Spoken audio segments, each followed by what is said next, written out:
NASA's Parker Solar Probe will soon fly closer to the Sun than any spacecraft before it, about 4 million miles from the visible surface. But getting that close to the Sun requires some fancy orbital mechanics. It takes 55 times more energy to go to the Sun than it does to go to Mars. Why is it so hard to get to the Sun? The answer is related to why Earth doesn't just fall straight into the Sun, despite the strong gravitational attraction. Earth, and everything on it, is traveling very fast, about 67,000 miles per hour, in a direction that is basically always sideways relative to the Sun.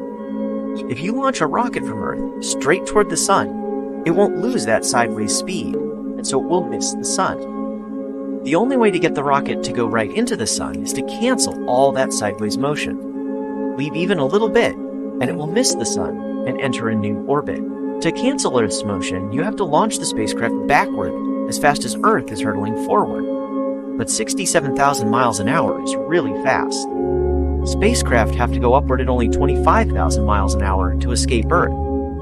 Getting to Mars only requires a bit more speed, 29,000 miles an hour. New Horizons, which NASA sent rushing out to Pluto, managed 36,000 miles per hour, or a little more than half what it would have to do to hit the Sun instead.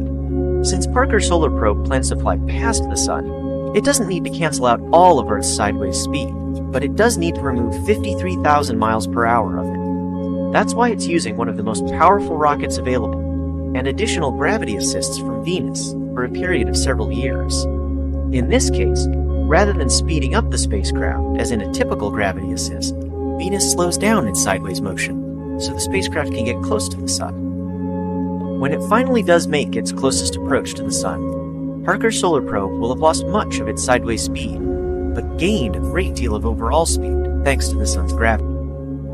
Parker Solar Probe will hurtle past the Sun at 430,000 miles an hour, the very first human-made object to get that close.